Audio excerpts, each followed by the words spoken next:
Hello, welcome back to my channel. My name is Lisa and I am a surrogate pregnant with my third surrogate pregnancy and sixth pregnancy overall because I have 3 children of my own. I apologise if it's a little bit more bleh today because it's too hot, and when I put my fan on it sounds like this, which is lovely for me but not great sound for you guys, so I'm having to suck it up like the real woman that I am and be a little bit hot and stuff. Excuse Molly in the background. Molly, come. She's being stroppy because someone dared to move outside of our house. But this might be a little bit longer and a bit more ranty, kind of like last week, because for those of you that are on my Instagram, which is linked down below if anyone wants to follow me, I did not have the most positive experience at the consultants. I left there feeling quite irritable and grumpy. And if the guys hadn't been with me, and I don't think they're just like agreeing with me to blow smoke on my butt because I'm carrying their baby.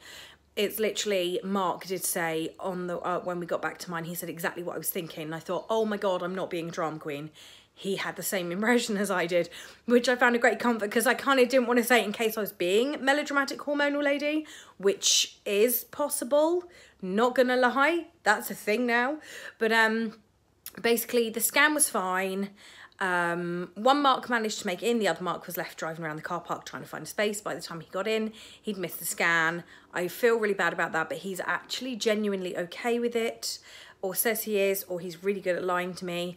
But she doesn't really look so much like a baby. We did get a picture of her profile, so like of her face at the side, and she vaguely looks like a baby. Other than that, didn't look like a baby, and we weren't in there for very long. They literally just measure, for those of you that have growth scan, measure the skull, measure the stomach, measure the leg, make sure the blood flow to the, well, via the umbilical cord is fine, and out you go. And that's pretty much all we did and left. And Mark was like, well, that was really quick. And I was like, that was actually a very long growth scan. I'm usually in and out in 2 minutes.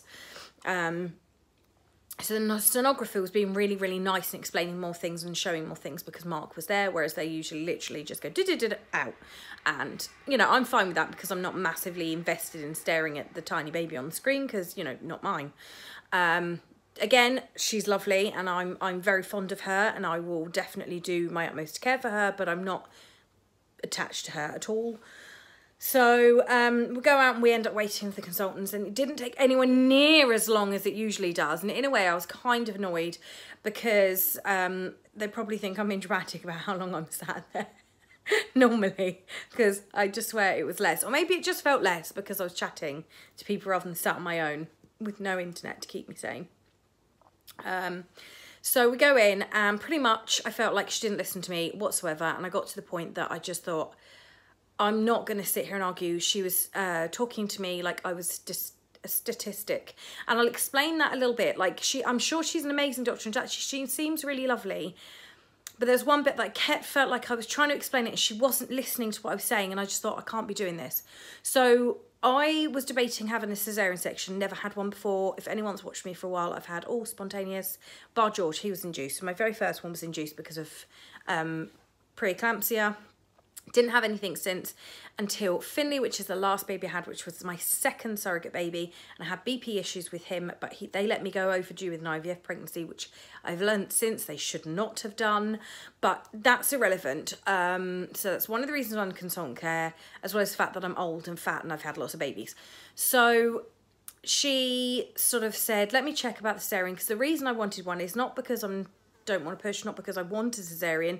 Major abdominal surgery doesn't appeal to me, but because of those of you that know, I had a perineal repair post-birth because of birth complications with Seth, and then again with Finley because he was 10 pounds and he shot out in my living room in 46 minutes and he had a 38.5 centimetre skull, and that caused some damage on the way out. So, you know, I was just like, I'd rather not undo that work. But as long as they sort of like suture me after I've given birth rather than leaving me to heal open, which is what happened after I had Seth, which is why I had the problems with Finley impacting an already damaged area. It's very long. There are videos, you can find them. I'll try and link some down below that explain that better if anyone is interested. But yeah, I just thought I would ask, and she pooped all over that. She went on about how I could bleed out and die or have blood clots or end up with hysterectomy, and really, really push that because I am overweight and because I am old and because I've had lots of babies, I'm at much higher risk, and she really wasn't comfortable with me doing that. Obviously, if I pushed her, she would support me, and I thought, yeah, because legally you have to, you don't actually get a choice. But she made it very, very clear she was not happy with the idea of doing a C-section and very much putting me off doing it, and actually frightened Mark. And I felt that was a little bit mean, because everyone's got a risk.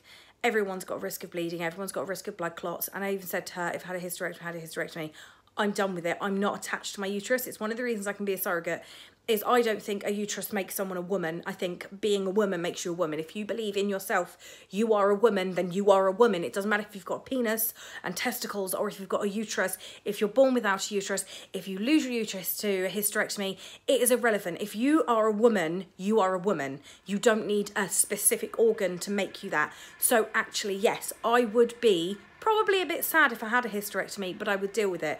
But she was like, no, you don't know what you're talking about. And I'm like, I kind of know my own mind, but all right, thanks, whatever. Not in a rude way, but she was very, very dismissive.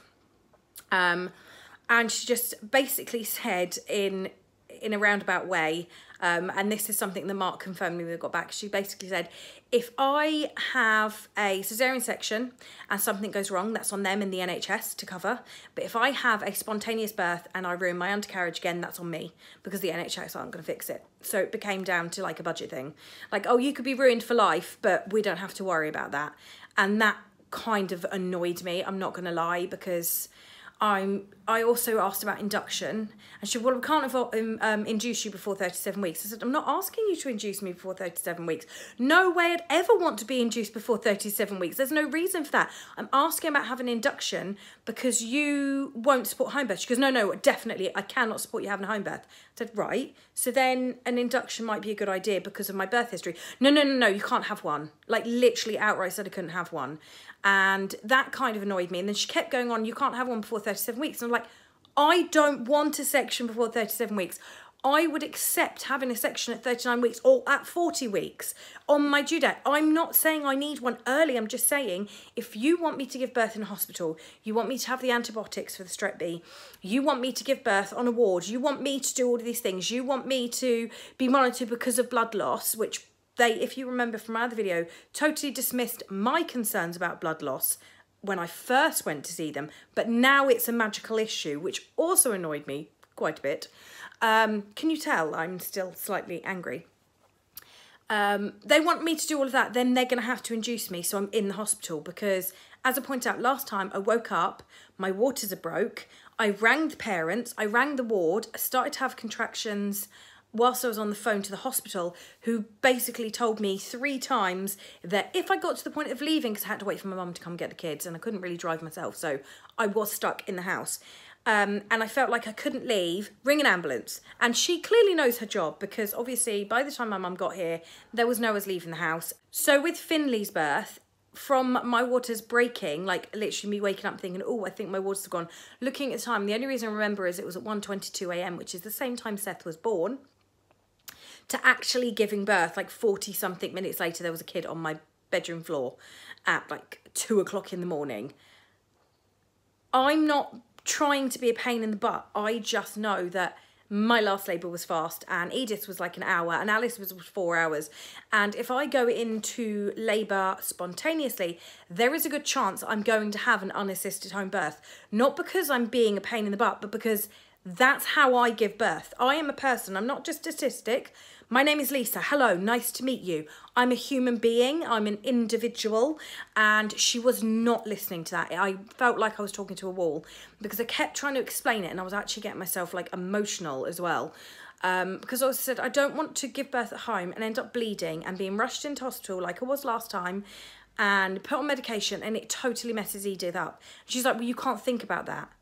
No, I can. I'm a mum. I'm not going to not think about my daughter, who was literally traumatised for months after I'd given birth because mummy just disappeared in an ambulance and didn't come back for the best part of a week. I'm sorry, but yeah, that does actually matter to me. And I don't want this child having anything wrong with her, or it going wrong and her being damaged in any way.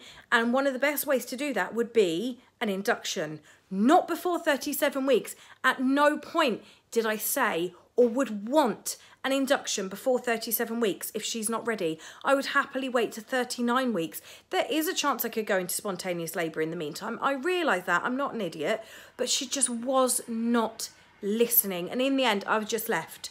And I was supposed to book an appointment to go back in another week, but honestly, I've just not done it. And I don't want to, because there's no point talking to someone who's not going to listen. They've obviously got budget issues or something, and they're not going to listen to anything I'm saying. The words I was speaking were lost. I may as well have had a conversation with the chihuahua and expected a result, because you just, in fact, at least Molly looks interested for the most part. Arthur, slightly less so. He's the little devil puppy over there. So I just found it really, really frustrating. So as it stands, stuff it. I'm just going to go into spontaneous labour. There is a very good chance, if you ask me, that I'm going to end up giving birth at home. I think if I go into labour early, I might have a couple of hours. And if I've got time, if I go into labour on my waters break and I don't go straight into like contractions, I can get my ass to that hospital. I'm going to do it, because I do not want to risk this baby if I bleed after or bleed before or anything goes wrong. I do not want to risk her. But my fear is if I don't give birth until pretty much around my due date or after, which is probably going to be what happened, it's going to be too quick. And I'm literally going to go into labour and then I'm going to give birth. And it could have been avoided if she'd just listened to me. But she was so busy going on about, I won't induce you before 37 weeks. And it didn't matter how many times I said, I don't want to be induced before 37. She wasn't listening to my words. It's like she had this thing in her head and she wasn't listening to me. And that has actually made me quite cross, because it's so dismissive. I realise that she's a doctor. I realise that she knows what she's doing. I'm not trying to say I know better than her, because obviously I don't. I'm not an obstetrician. I'm not a gynecologist. I'm not anything like that. But I know my own body. I know my own history. And I know what has happened to me better than she does, because she clearly hadn't read any of it. So yeah, that was my absolute crazy lady. And obviously if I sound completely unreasonable, you don't need to like be horrible and attack me in the comments. I'm pregnant and sensitive right now, but at the same time, I totally get that I could be being hysterical hormonal lady, because I feel a bit hysterical and hormonal. A lot, actually, hysterical and hormonal. But that's besides the point. It's the fact that the guys were like, actually, no, do you know what? I don't think you're being dramatic, because this is what I thought. Or as I said, a couple of comments Mark had said before I'd even verbalised them, and he was totally on the same wavelength as I was. And I found that oddly comforting, and yet also kind of like pooped on my bonfire, because I was kind of hoping I was being dramatic, and it wasn't a case of her being utterly dismissive, because there's other people that don't necessarily know their own bodies as well, or haven't given birth, or haven't got the ballsy, pig-headed confidence that I have when it comes to stuff like this, who are going to be so completely belittled by something like that. And I don't think that's fair. And that did make me kind of sad and angry. But yeah, I'm probably repeating myself 876 billion times, and I can only apologise for that. I'm going to try and do a bump shot now, because I haven't done that for ages. And again, if you want to see bump shots, head over to my Instagram. All links are in the description box down below, and I will see you next week, where hopefully I'm not a ranty, grumpy, miserable poo bag, and it will be my last week before I am full term. But I'm putting money on it now. She is going to come on September the 7th. I've said it before, but it's Seth's birthday. So I honestly think I'm going to go a week overdue and have like a 20-minute labour at home. I don't know. Maybe I'm wrong. I'm kind of hoping I'm wrong. But that is my gut instinct. I'm just going to give birth alone in the house when the kids are at school. Or that's kind of what I'm hoping. Because I'm terrified of the thought of giving birth in the house with the kids on school holiday.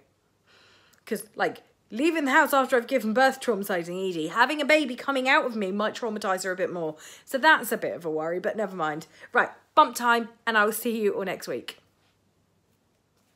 Here's the bump. It is rotund. On my feet squeaking on the floor. So, yeah. That is it from me. I will see you all next week. Bye.